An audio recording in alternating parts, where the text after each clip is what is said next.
Break के बाद खुशामदीद यूसुफ की जानिब आते हैं। Yusuf, Pakistani team women team जो है उन्होंने बड़ा अच्छा परफॉर्म किया है। ICC women's world cup qualifier में उन्होंने अपने चारों मैचेस जीतकर क्वालिफाई कर लिया है। क्रेडिट टीम को, कोच को चाहता है। देखिए वजह अच्छी खबरें आना शुरू हो गई हैं पाकिस्तान क्रिकेट के हवाले। चले ख़वातीन ने खबर दिया कि जी अच्छी खबर के पाकिस्तान ने वर्ल्ड कप के लिए क्वालिफाई किया। ये वर्ल्ड कप सितंबर अक्टूबर में इंडिया में होना है, लेकिन उसका अभी तक वेन्यू डिसाइड नहीं हुआ क्योंकि ये तयशुदा फार्मूला कि पाकिस्तान की टीम वहाँ पर ट्रैवल नहीं करेगी।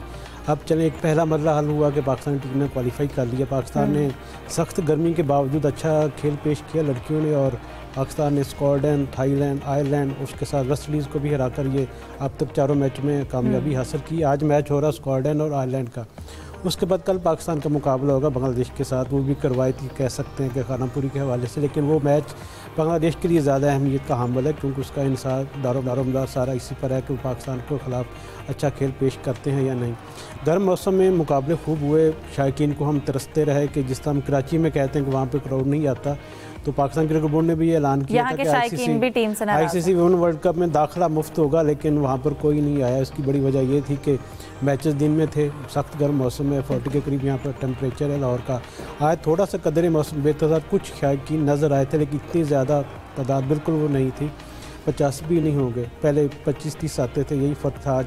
लेकिन अच्छी खबर यह है कि पाकिस्तान की लड़कियों ने अच्छा खेल पेश किया, और पाकिस्तानी फैंस के लिए अच्छी खबर है कि उनको अब पाकिस्तान की टीम वर्ल्ड कप में खेलती नज़र आएगी। इससे पहले जितने वर्ल्ड कप हुए हर बार पाकिस्तान ने क्वालिफाई करके अपनी जगह बनाई है, तो इस दफ़ा भी पाकिस्तान की टीम ये एजाज़ हासिल ज़रूर कर पाएगी। बिल्कुल, कल का मैच बांग्लादेश के लिए डू और डाई होगा। अगर बांग्लादेश जीतता है तो फिर वो क्वालिफाई कर जाएगा। और जाहिद साहब, जैसे कि पाकिस्तान विमेंस टीम ऐसे अच्छा परफॉर्म कर रही हैं, तो क्रेडिट यकीनन कोचेस को जाता होगा। जाहिर है जब जीत होती है तो फिर टीम मैनेजमेंट को भी क्रेडिट जाता है, कप्तान को भी जाता है, प्लेयर्स को भी। हार का क्रेडिट नहीं कर देता। हमारे अंदर के जराए तो ये कहते हैं कि आखिरी लम्हात में आलिया रियाज को शामिल किया गया था, क्योंकि निदा डार और आलिया दोनों को ड्रॉप कर दिया गया था। दोनों को एक मौके पर लेना नहीं चाहते, लेकिन बहरहाल आलिया रियाज को लिया था। 2 मैचेस में बहुत अच्छा खेली आलिया रियाज। बिल्कुल ठीक है। सलीम साहब, मैं आपकी जानिब आती हूँ। नेशनल गेम्स के अचानक मुलतवी हो गई हैं, भरपूर तैयारियां जारी थी और एकदम कुछ दिन पहले ही जो गेम्स जो हैं उन्हें मुलतवी कर दिया। क्या है, क्या रीज़न है इसकी? आपने मुझसे सवाल किया? जी बिल्कुल। रीजन वो जो भी कोई इस तरह के फैसले होते हैं ना, उसमें लिखा होता है नागुज़ीर वजूहात की बात। अब वो नागुज़ीर वजूहात जो है वही लोग जानते हैं जिन्होंने इसको कैंसिल किया है, लेकिन इतना ही पता चला कि नागुज़ीर वजूहात की बिना पर किया। और अक्सर ऐसा होता है जब भी कहीं भी हो रहे होते हैं ना, तो 2-4 बार तो मुलतवी किया ही जाता है। लेकिन ये गेम्स कराची में होनी थी, फिर भी आपको इससे पहले थोड़ा सा ऐड करूँ तो ये मुकाबले फरवरी में होने थे कराची में। कराची को मेज़बानी मिली थी, 18 साल के बाद कराची को ये मेज़बानी दी गई थी। और कराची के जो मुंतज़मीन है, जो उनकी सिंध ओलंपिक एसोसिएशन है, वो खासी इस बार उन्होंने पुरअज़म थी कि हम इस दफ़ा गेम करवाने में कामयाब हो जाएंगे। तैयारियां भी जारी थी, पंजाब में भी टीमों के कैंप लगाए गए थे, बाकी सूबों में कैंप जारी थे, और लोगों को ख़ासतौर पर लड़कियों को इंतज़ार था कि वो मुकाबलों में हिस्सा ज़रूर लें, क्योंकि हमारे यहाँ लड़कियों को खेलने का मौका कम मिलता है और यही मौका होता है जिसमें वो जो अपनी परफॉर्मेंस दिखाती हैं। लेकिन अचानक रात तकरीबन 10:15 बजे ये मैसेज आया कि सिंध ओलंपिक एसोसिएशन के तर्जुमान की जानिब से कि ये जो गेम्स हैं मुलतवी कर दी गई हैं। ये 1 मई से 9 मई तक कराची में होना थी, लेकिन अब चूँकि हालात कुछ इस किस्म के हो गए हैं, गर्मी कहा जा रहा है कि गर्मी वहाँ पे ज़्यादा है, कुछ स्कूलों के इम्तहानात भी स्कूलों के हो रहे हैं वहाँ पर, तो इसलिए ये गेम मुलतवी करना पड़ेंगी। अब मुंतज़मीन ने यह दावा किया कि ये मुकाबले अब रवां साल ही होंगे, लेकिन उसके लिए नवंबर या दिसंबर में से कोई डेट फाइनल की जाएगी। जाहिद साहब, आपको क्या लगता है, तैयारियां जारी थी जैसे कि यूसुफ भी बता रहे थे, कैंप्स लगे हुए थे, लेकिन फिर एकदम आकर इनको मुलतवी कर देना? 28 फरवरी को यहाँ पे इजलास हुआ था एग्जीक्यूटिव कमेटी का पाकिस्तान ओलंपिक एसोसिएशन, और उसमें यह फैसला किया गया था, बाकायदा डेट्स अनाउंस की गई थी। और अब 1.5 माह तकरीबन कैंप लगने के बाद मैं समझता हूँ कि फिर इसके बाद प्लेयर फिर घरों में बैठ जाएंगे। वसाइल का काफ़ी ज़्या है, लेकिन अब ज़ाहिर है वही बात की जा रही है कि क्योंकि गर्मी पड़ रही है, बहुत से और मसाइल हैं, लेकिन हर मौके पे जब अब चंद रोज़ ही बाकी थी 1 मई को, प्लेयर ज़हनी तौर पर भी तैयार थे। और ये फैसले ऐसे बहुत पहले हो जाने चाहिए, ताकि एक तो उम्मीदें हाई हो जाती हैं। बाकी क्रिकेट से हट के जितनी गेम्स हैं उनको इतना चांस मिलता नहीं है पाकिस्तान में। एक अरशद नदीम निकला जो अपनी विल पावर पे निकला, मियाँ चन्नू से निकला, देखे कहाँ तक पहुँचा है। इंडिविजुअल गेम्स ऐसे ही होंगी, जब मुकाबले होंगे, कंपटीशन जितने ज़्यादा होंगे उतना ही बेहतर होगा प्लेयर्स के लिए, और ना सिर्फ सूबाई एसोसिएशन के लिए बल्कि मरकज़ में भी प्लेयर आ सकते हैं। तो एक अफसोसनाक है मेरा ख्याल है, इस हवाले से कहना चाहिए कि तैयारियां अब जारी थी, कैंप लगे हुए थे और नेशनल गेम्स मुल्तवी जनवरी में साउथ एशियन गेम्स करवाने हैं पाकिस्तान में अगले साल, तो उसके लिए एक बड़ा अच्छा मौका था कि नेशनल गेम्स हो जाते बर वक्त, ताकि इससे जो लड़के थे वो सामने आते, उनको आइंदा जो पाकिस्तान की नुमाइंदगी का मौका मिलता। लेकिन इतने बड़े प्लेटफार्म पर इन गेम्स का मुलतवी होना यकीनी तौर पर एक लम्हा फिक्री हम सब के लिए, हर तरफ से तैयारियां जारी थी, वो काफ़ी पैसे भी लग चुके थे। लड़के पुरज़म थे कि वो इस बार अपने मेडल जीतेंगे अपने अपने सूबों के लिए, लेकिन इस दफ़ा गेम को फिर मुलतवी कर दिया गया, इससे यकीनी तौर पर उनमें एक तशवीश की लहर भी दौड़ गई है कि क्या ये इस साल मुमकिन हो पाएंगी भी नहीं।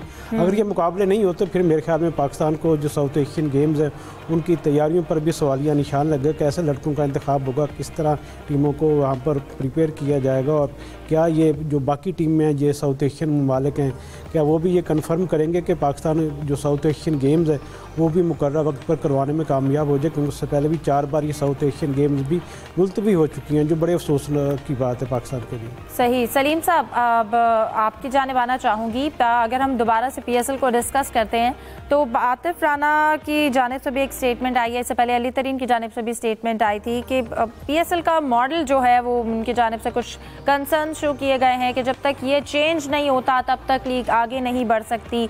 तो क्या लगता है, क्या वो चाहते हैं, क्या चेंजेस लाना चाहते हैं? साहब ने तो किया उनका बिल्कुल, तभी सलीम साहब से ही जानना चाहते हैं ना कि आपकी क्या डिटेल, मतलब उन्होंने अकेले सिर्फ वो नहीं, सारे फ्रेंचाइज ओनर चाहते हैं इसमें। लेकिन अली तरीन का मसला ये था कि अली तरीन ने ना बहुत हार्श लहजे में बहुत ऐसे अटैक कर दिया, तो वो जरा नजरों में आ गए। इनका 1 घंटे का इंटरव्यू है, इन्होंने बहुत बातें की, लेकिन इनका आतिफ राना का स्टाइल है कि ये मजाक ही मजाक में बड़ी बड़ी बात कर जाते हैं, और जो सामने वाला है कभी कभी तो उसको पता नहीं चलता, कभी अगले दिन पता चलता है इसने बोला क्या, समझ आती है बात। तो बात उन्होंने बिल्कुल ठीक बोली थी कि PSL के कुछ बुनियादी मसाइल हैं जो ये फ्रेंचाइज ओनर्स चाहते हैं। एक तो वो चाहते हैं परपेचुटी, यानी इनको जिस तरह IPL में है कि मालकाना हुकूक मिल जाए मुस्तकिल। एक होम एंड अवे का अभी इस वक्त जो कॉन्सेप्ट है वो ये है कि होते तो है मैच के कराची में, फिर कराची वाले लाहौर में जाके कहते हैं, लेकिन मैच की जो आमदनी है नेशनल स्टेडियम में जो मैच होगा वो सिर्फ कराची किंग्स को नहीं मिलेगी, बाद में ये सारा जितना गेट मनी है जमा होकर सारे टीमों में यकसा दी जाएगी। तो ये लोग चाहते हैं कि जी ऐसा सिस्टम बने कि जहां पे मैच हो उसकी आमदनी उसी टीम को पूरी दी जाए। ये एक और मसला है। फिर वो चाहते हैं नो फीस मॉडल हो, जैसे अब IPL में आ गया कि फिर फीस नहीं देनी पड़े, और फिर उसके बाद इस तरह की काफी सारी चीजें हैं जिस पे ये लोग बातें कर रहे हैं PCB से। क्योंकि ये बात सब जानते हैं कि 6 में से 3 टीमें जो है PSL की मुसलसल लॉसेस में। खास तौर पर अगर हम देखें मुल्तान सुल्तान का बहुत बुरा हाल है। वो तो ठीक है, बहुत रिच लोग हैं, मगर कब तक बर्दाश्त करेंगे वो। 1 अरब 8 करोड़ सालाना सिर्फ फीस की मद में वो देते हैं, और अभी वैल्यूएशन होनी है टीमों की। वैल्यूएशन के बाद 25% इंक्रीज हो जाएगी फीस, यानी 1.5 अरब तक। उसमें अगर आप दूसरे अखराजात मिला लें तो 1 अरब 80 करोड़ तक खर्च हो रहे हैं, तो वो कवर तो हो ही नहीं रहे। कुछ करोड़ आ रहे होंगे उनके पास 60-70, यानी इतना बड़ा लॉस उनको हो रहा है। तो जाहिर है अली तरीन आके चीखें तो मारेंगे मीडिया पे, दूसरे लोग भी शोर करेंगे। लेकिन अब PCB किस तरह इसको चेंज करेगा, ये एक बड़ा सवाल है। खास तौर पर क्या परपेचुटी राइट PCB देगा। अब 2 नई टीमों को भी PCB लाने की बातें कर रहे हैं, लेकिन मैं आज आपको बता दूं कि 2 नई टीमों के ऊपर बहुत लड़ाइयां होनी है। जो मौजूदा फ्रेंचाइज है ये लोग इसकी स्टेप नहीं करेंगे, क्योंकि एक मैंने उस दिन भी आपको बात ये बताई थी कि इस वक्त जो PSL का मॉडल है वो ये है कि आपने 100 रुपए की टीम खरीदी, भाई साहब ने 100 रुपए की टीम खरीदी, यूसुफ साहब ने 500 की खरीदी, मैंने 1000 की खरीदी। लेकिन जब प्रॉफिट डिस्ट्रीब्यूट होगा तो जैसे 50 रुपए एक हिस्से में आ रहे तो सबको 50-50 रुपए मिलेंगे। मैंने 1000 लगाए, मुझे 50 मिल रहे, आपने 100 रुपए लगाए, आपको भी 50 रुपए मिल रहे। तो ये तो वाकई गलत है। तो इसमें PCB को सोचना पड़ेगा, और होपफुली आगे जाके ये बैठेंगे टेबल पर और उस पर बात करेंगे कुछ। बिल्कुल। ज़ुबैर नज़ीर खान ने हमें ज्वाइन किया है कराची से, उनसे बात करते हैं। ज़ुबैर, कराची में सबसे पहले बताइएगा आज जो मैच होने जा रहा है आपको क्या लगता है, आज शायकीन आएंगे या आज का मैच भी बगैर शायकीन के ही देखना पड़ेगा? देखिए ये बड़ा मसला रहा है, जो मैचेस खेले गए हैं उसमें जो तमाशाइयों की तादाद इंतहाई कम रही है, लेकिन तवक्को जो थी कि लाहौर कलंदर और कराची किंग्स के दरमियान जो मैच खेला जाएगा उसमें तमाशाइयों की बड़ी तादाद आएगी, लेकिन ये कि तवक्कुआत पूरी ना हो सकी। और कोयटा ग्लेडिएटर का जो आज मैच खेला जा रहा है कराची किंग्स के दरमियान, इसमें तवक्को जो है कि तमाशाइयों की एक तादाद जो है स्टेडियम का रुख करेगी। उम्मीद पर दुनिया खान है और देखना यह है कि तमाशाइयों की कितनी बड़ी तादाद स्टेडियम आती है। ज़ुबैर, इसके साथ साथ ये भी बताइएगा कि जो नेशनल गेम्स खेली जा रही थी, क्योंकि तो आपको इस हवाले से क्या इत्तलात हैं, क्यों एकदम से मुलतवी हुई हैं? कैंप भी लगे हुए थे, तैयारियां भी जारी थी। हाँ जी बिल्कुल, नेशनल गेम जो है 1 मई से होने थे और इसके जो मिनिस्टर हैं, सिंध के मिनिस्टर मोहम्मद बख्श खान महर, जो सिंध ओलंपिक एसोसिएशन के चेयरमैन भी हैं, उन्होंने तो इस बात की कंफर्मेशन की है कि जो नेशनल गेम्स होने 35 गेम थे और ये 18 साल के बाद सिंध में होने थे, तो जिसमें मुल्क भर से 10,000 से ज्यादा एथलीट्स, ऑफिशियल और दीगर ने शिरकत करनी थी। लेकिन ये बिल्कुल ऐन वक्त के ऊपर, जबकि तैयारियों का सिलसिला जारी और सारी था, ऐन वक्त के ऊपर इन गेम्स को मुलतवी किया गया है।